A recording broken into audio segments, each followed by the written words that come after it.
I'm Eric at Frog Valley Tropical Fruit Farm, and this is Florida Natural Farming. Today I'm going to do a video on the Peru Apple. It's a cactus fruit.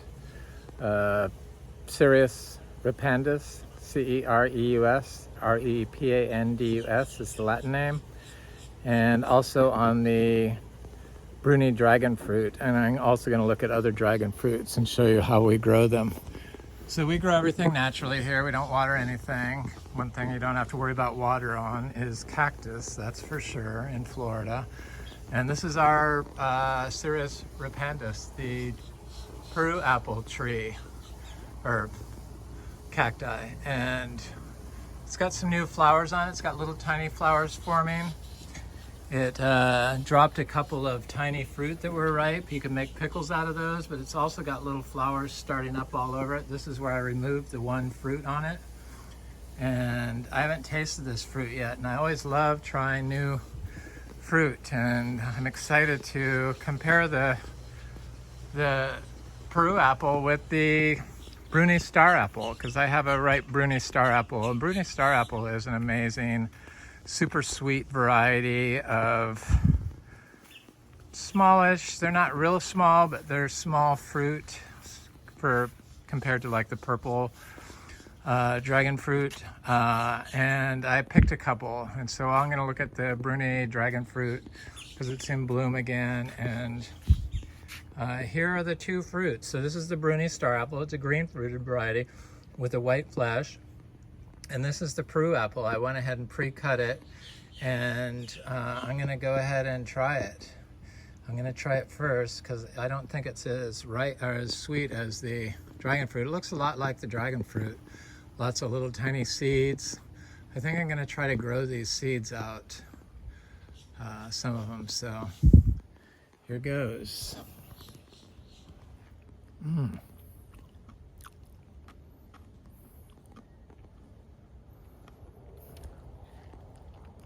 Very similar to dragon fruit. The texture's a little different. I wouldn't call it dry. I would just call it, I don't know what it's like. Similar to dragon fruit. It's good. I would eat it. I would definitely pick these and grow more of them. Here's the Bruni dragon fruit. Very similar look to them. That's hard to tell them apart other than the green scales on the dragon fruit. So I'm gonna try this. Oh my God, no comparison. This is so sweet and delicious. It's a shame that they rolled out dragon fruit and all you can get is crappy dragon fruits at the store, because good dragon fruit is to die for, and Bruni is definitely a good dragon fruit. So I'm gonna go look at the Bruni dragon fruit trees or vines. So we grow everything naturally here. We dry farm everything, and we use only whole foods for our soil. So clean, fresh zebu manure or compost that we make on site, and I do add a little bit of hay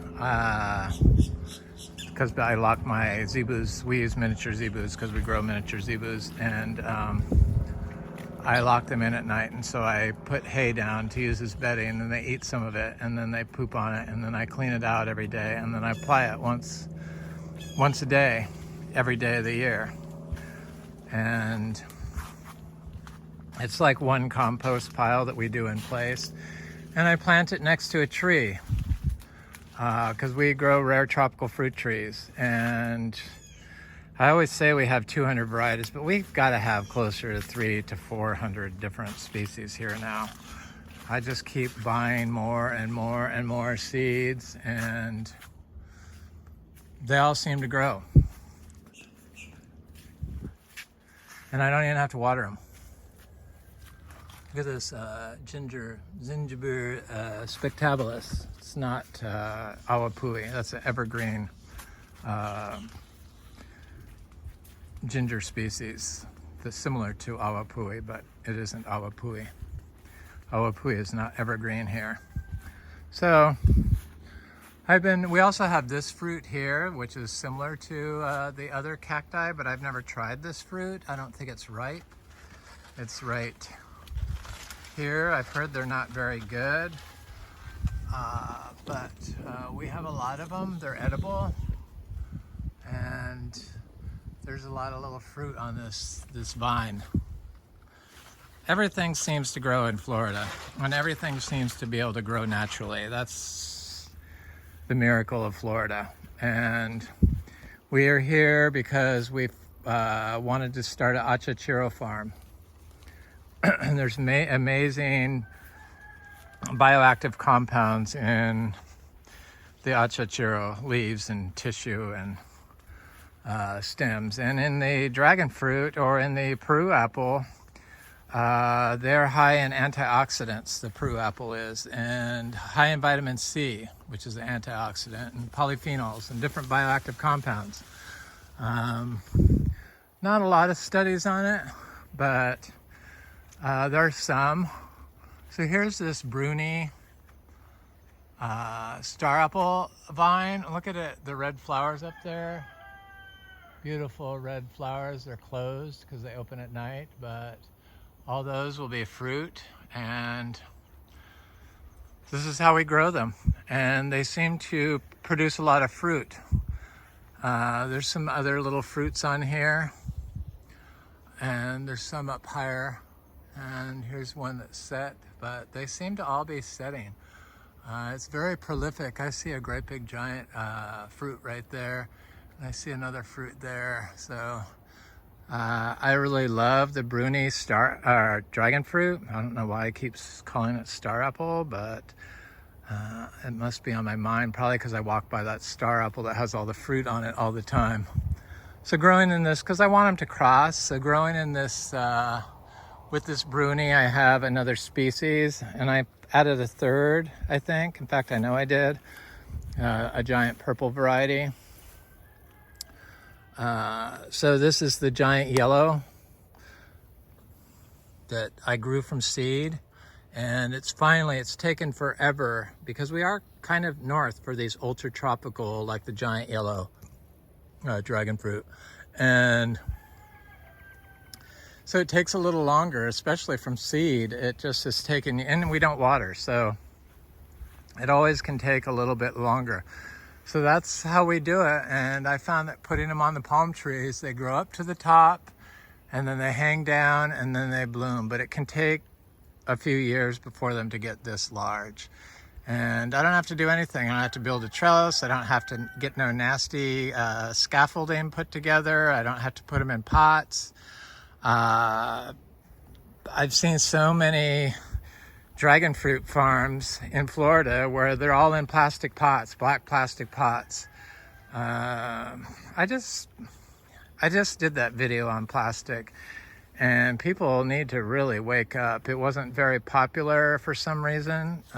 People get turned off by that, probably because the tropical fruit people are so enamored with black plastic pots that they grow all their fruit trees in it. And they don't want to be told that plastic is a major contributor to inflammaging. It can damage your mitochondria, and inflammaging is premature aging, cellular aging. So it's caused by pollutants in your food and water, and plastic is a pollutant in your food. We grow plastic, it transfers into the tree, into the fruit. So there's no getting around it, and people need to be aware of it. And so that's why I talk about it. But back to the dragon fruit. I'm gonna go over here and look at some dragon fruit that I got as a gift from Chris and Al that came by. Two friends that live near each other. up north and came by to the farm not too long ago. Other cacti we grow are the opuntias. I think we have a few different types of that, 3 or 4 different types of opuntia. You know, those are the prickly pear or the Nepales that they make cactus pickles out of. Quite good. Look at those mushrooms. I said before we have people come by to harvest mushrooms here. I don't know anything about them, so look at the orchids, look great. So there's a dragon fruit growing with this orchid on that tree.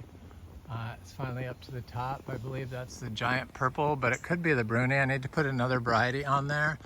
I like the Bruni so much that I think I want to make sure it's everywhere. And then I have one over here on this tree, palm tree. It just takes so long for them to get up there and then go down, but they do, and you don't even have to worry about them. They just grow naturally. I have some Monstera deliciosa growing on the, I don't know what the type of mushrooms those are, growing on the palm trees also, and I'm gonna go look at that because it was getting a new leaf on it, and they're, you know, grow like the dragon fruit and vine up the tree. Use it as support, as a trellis, epiphyte, I guess. Yeah, look at this Monstera deliciosa albo. It was starting to go a little green, but now it's getting in sun. It has very nice color. It's attached to the tree. It's in a pot still. I don't have to water it, but the rabbits were chewing all the leaves off, and I had to move it indoors. That's where I moved the other one, but once it got tall enough where the rabbits couldn't reach the leaves, I moved it back out here, and it's very happy. It should, you know, crawl way up that tree and really look stunning. And I'll be able to propagate the variegated monsteras. We grow 3 different colors of variegated monstera. We grow the albo, the Thai constellation, and the mint. And then we grow the solid Monstera deliciosa, the green variety, large leaf. But I'm gonna go look at these dragon fruits. So I got enough little dragon fruit cuttings from Chris and Al that I could put them all on these trees. I'm not sure what varieties. I need to look them up. At first I didn't really seem to mind, but because I really don't mark plants when I plant them. I just put them in the soil or on the tree, and then when they produce fruit, then I know what they are, generally. That is doing good. That's attached to the tree. I think that's what is it? Sperionum or something like that, philodendron. I need to plant these bananas and stuff that they gave me. They also gave me a bunch of bananas and other fruit trees, a pomegranate, which is nice because I didn't have any pomegranates. But they gave me these, and they look really good. I need to get them on these trees. That's MD. I wonder if that's Mad Dog. This is GW. They look healthy and good and like ready to be put on the trees. In fact, some of them have new growth. I just bought some more seeds from, I think it was Anderson Tropical. Bellamy's having a seed sale, 20% off, which is quite nice.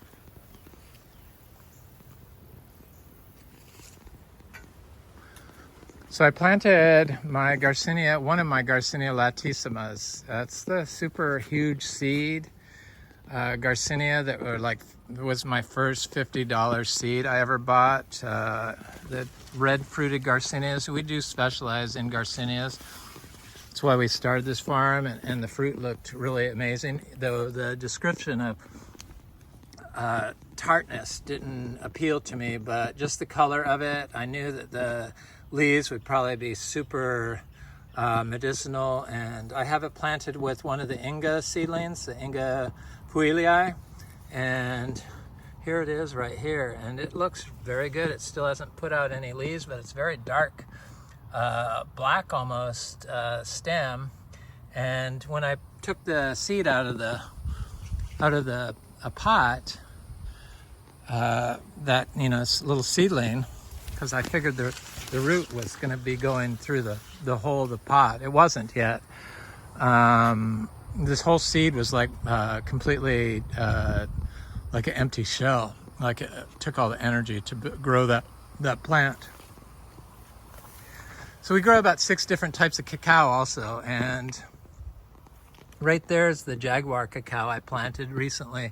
I grew from seed. I have another one somewhere, but I don't know where it is. I put it somewhere and I can't remember. Here's our aroids they're looking good. They're starting to fill in.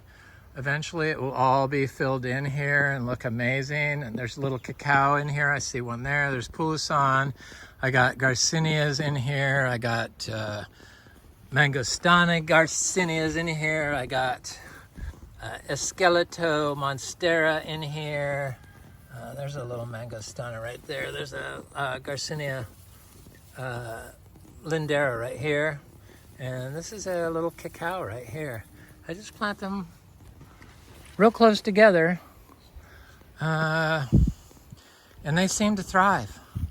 I don't really see where it's a problem. They don't compete with each other. They enable each other to thrive. There's that other cacao, that white cacao, jaguar cacao right there. Looks good. Looks better than it did in the pot. So here's a meringue tree, a little meringue tree I planted that is really looking good from seed. And it survived winter just fine. There's a little cacao, there's a Monstera, there's another cacao. So we grow Criollo cacao, we grow Trinitoro cacao, we grow in fruit yellow ribbed, we grow jaguar cacao, and we grow white cacao, or brown leaf cacao, and is that it? 5 different, anyway. Here's a Keppel tree. The Keppel tree also wasn't affected by the winters here, and that's a seed-grown tree that's gotten huge very quickly. Here's our fruiting cacao that we got all these little seedlings from. Look at all the fruit on this Garcinia intermedia. It's just insane. Here's some Garcinias. I showed them last time, but I'm obsessed with Garcinias. In fact, I'm going to go look at our seashore mangosteen. Look at all these fruit on here. I have Garcinia fruit, people. Nobody seems to want them anymore. $4 each.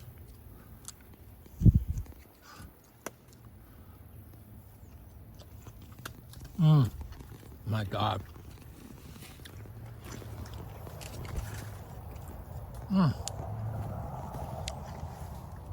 Delicious. So there's another Garcinia latissima in here that I didn't think was coming up, but I see it's coming up finally right here. Yay. Took a little while for it to pop up out of the pot. Here's our little cacao, a yellow rib from it's a second generation dry farm cacao. And these are the Star Apple Alva. They look really freaking good.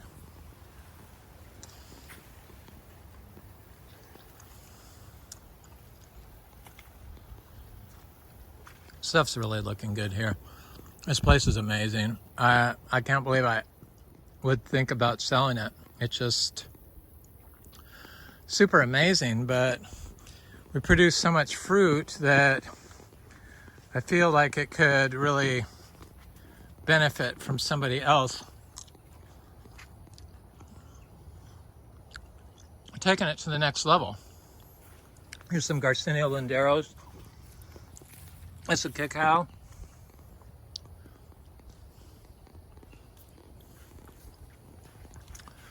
Lots of cacao. Probably more than 100 cacao now growing here. Most of them are the yellow rib from our trees that we fruited over the years. Citrus are doing good. No problem growing citrus here. The Chachairo, no problem. Bananas. I can't believe anybody waters bananas in Florida. The citrus is looking great. I'm pretty sure this is not a kumquat. They're getting far too big at this time of the year, and they're round. So it's got to be a sweet orange or a blood orange. I don't know. If I marked them, I'd know, but I figure what's the use of marking them if they never produce fruit? But everything produces fruit here. Somebody wanted to know if we grew the Manilcaria hex. I can't think of it, but it's in the Sapodilla family. I wish I could remember the name of it, but it sounded like it was a tart fruit, and I don't really grow tart fruits. I need to cut these cassavas up and redistribute them, plant them, because they're like laying in my path right now. But I have a little stuff planted here. This is a Cariocar brasiliensis, but I don't see, oh, is it coming up? I don't see it coming up yet, but it could, it will, probably. Seems like most everything comes up around here. Some stuff takes a little longer. There's the Achachiro. It's really looking super lush this time of year with all the cassava. And can you imagine how much money I could make selling cassava root here if I wanted to dig it up, and ginger alone? And sweet potatoes. Lots of sweet potatoes. I finally planted some more purple ones, but most of our sweet potatoes are the Japanese red with white flesh. I like those the best. I like the purple ones too, but I really like the white ones. I've been distributing lots of Achachiro seeds everywhere, and we opened our cows up to all the acreage in the back, so now they have about 6 acres to roam on amongst my fruit trees I planted back there. Hopefully they won't eat them. I've noticed that I have lots of little achachiros coming up back there from our trees that I planted last year from our own fruit. That's the beauty of this place, that it's producing so much fruit now that we can populate the whole food forest with seeds from our own fruit. I noticed I started putting on some weight eating all those mangoes, and I was thinking maybe I was eating too much fruit, but I cut down my mangoes. I've just been eating 1 a day. I was eating up to 10 a day. Last year I ate 15 a day and didn't notice anything. But this year I noticed that, I didn't get fat, but I definitely was putting on some weight. I could tell that it wasn't probably the best thing for me. So I cut back, and we're still eating mangoes every single day. It's such a nice thing to be able to have unlimited top tier mangoes for at least 2 straight months out of the year, if not more, and just as many as you want. It's just quite the blessing. I couldn't imagine not having all this fruit at my disposal year round, because we get fruit here year round, and we don't even have to water anything, so I don't even have to stress over watering. It's so nice. You don't really even know how to grow. Everything seems to grow in Florida except on disturbed soil, and that's why people have to water, because of humans' disturbance of the soil. This is Brasiliensis. I said that creatures do not eat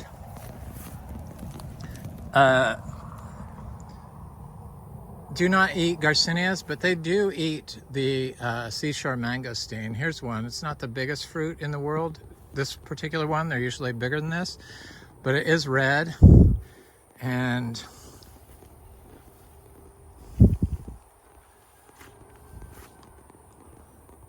I want to taste it. It smells so good. I can see why the creatures are attracted to it. Oh, I see more fruit on the ground.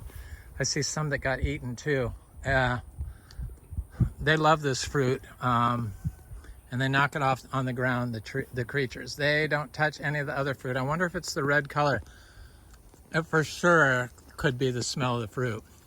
It smells like a banana. This fruit is so good and sweet. It's not tart at all. It's not a tart fruit. It's sweet. It's so good.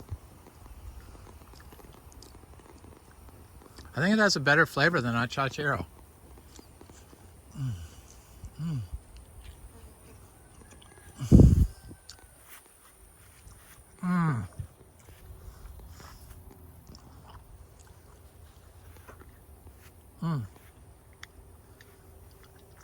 Sorry, I couldn't help myself.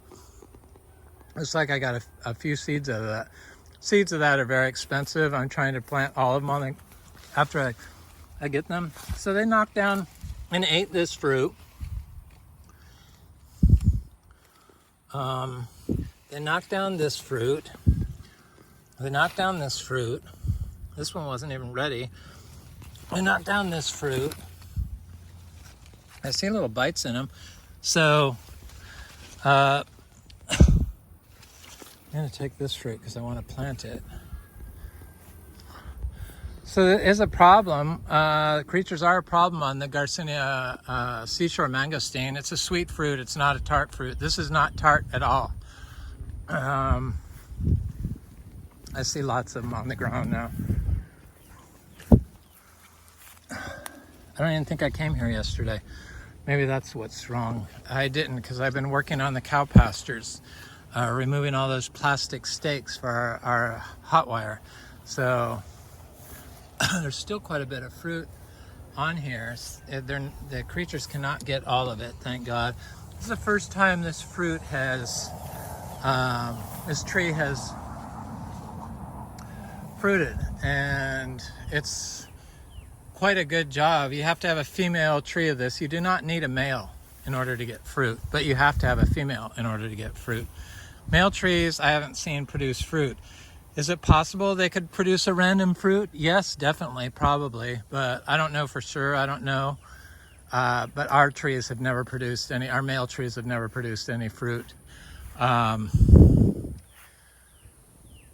So we do have sugar apples. Lots of sugar apples. I got a huge bucket of them yesterday. We have lots of this Garcinia fruit. This fruit doesn't last, so if you're watching this video in 2 weeks, this fruit's probably all gone. So sorry, fruit is here today and gone tomorrow. When you see it ripe, you gotta move on it, and you can't even wait a couple days. This is a good one. That's Garcinia brasiliensis.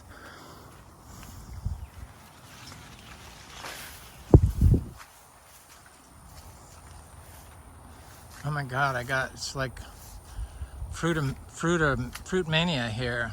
So this is one of those ditches, swales, that is, the water is as high as the water table when it gets water in it. It doesn't hold any water unless the water table is high. It can after heavy rain for a little bit, but within 12 hours it's all drained out. But it will stay the height of the water table, and that's when I don't walk in it. And there's water in it now, so it's not a good time to walk in it due to water moccasins. They turn into water moccasin superhighways. I've been getting fruit off this thing. Garcinia madruno. I'm gonna have to come back and get that because I've run out of hand space. I hate to come back and walk through this water because you never know in Florida about snakes. I don't mind walking through areas when it's dry, but when it's wet, it's not wise. to walk through wet areas in Florida, especially if you can't see the ground like you can't here. There's no need to put those swales in for water control when you have something like this, because the soil manages the water just fine. But the reason why we can't manage it is because we've compacted it over the years from mowing it nonstop with heavy machinery. I'm gonna put these here. I'm gonna go get that last Madruno, and then I'm gonna wind this video up. Eventually our Luke's Garcinias, which is what this is, are going to produce. We have about 100 trees that came directly from Luke, the seeds. So I know they're actual Luke's trees. We're a little behind on the Luke's game because I got missold plants, misidentified plants, which happens a lot at nurseries, and they gave me MB 10 years ago. When we thought we'd start this farm, you couldn't even find Garcinias. You could find a random lemon drop mangosteen or maybe a seashore mangosteen from somebody that grew a fruit from the Fruit and Spice Park, but that was about it. And slowly you could get an achachiro, and now you can just get all kinds of different seeds thanks to places like Bellamy Trees and Anderson Tropicals. I would never take their advice on how to germinate seeds or how to grow trees, because they just don't grow like this. And I've had to figure it out on my own. I was told when we started this place that we couldn't even grow organically here in Florida because there's no nutrients in the soil. Yeah, because we've depleted them because of our disturbance of the soil. But guaranteed, if all this stuff can grow this healthy, your fruit tree that is an invasive species or potential to be an invasive species can grow just fine. And all we had to do is remove ourselves from the system, apply whole foods to the soil, probiotics and prebiotics, hay, compost, manure, microbial sprays, that's a probiotic, or probiotic, and everything took off, and we don't even have to water. It's a very stress-free food forest. A lot of people call food forests different things here, and forests are supposed to be able to grow naturally. We shouldn't have to go in there constantly and chop and drop and crop trees and do syntropic agriculture and stuff like that. Sure, it helps, but is that a forest system?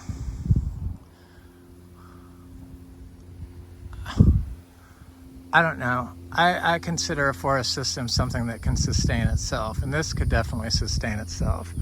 Anyway, I'm Eric at Frog Valley Tropical Fruit Farm, and this is Florida Natural Farm. And hey, I hope you enjoy this video. Please like, share, and subscribe, and leave a nice comment. I enjoy hearing from you, and grow well and take care of your health and the health of Florida and everywhere else. Have an excellent day. Thanks for watching.